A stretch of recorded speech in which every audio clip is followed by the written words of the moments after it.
Have you ever wondered how your cereal gets made? You might be surprised that it's not much different than baking at home, just in a slightly bigger kitchen. So, take a peek inside our Post Cereals kitchen and see how some of your favorite cereals, like Honey Bunches of Oats and shredded wheat, are made.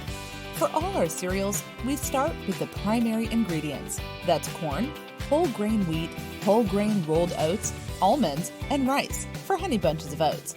And for our shredded wheat, well, it's just whole grain wheat.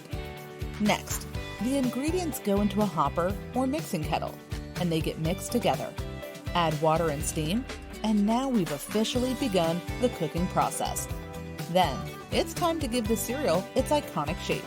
To create flakes for Honey Bunches of Oats, corn pieces are flattened between two large mills. Meanwhile, shredded wheat takes small wheat berries and runs them through shredding mills, forming what looks like a string. Next, we dry or puff the cereal to get the desired size. Then, sugar, vitamins, and flavors are added for the finishing touches. Don't forget our classic homemade granola for Honey Bunches of Oats or other delicious additions like fruits, nuts, and marshmallows. Every Post cereal has its own unique process, but all of our cereal making magic happens at our 10 plants located in the US and Canada by our team members who are dedicated to making better happen.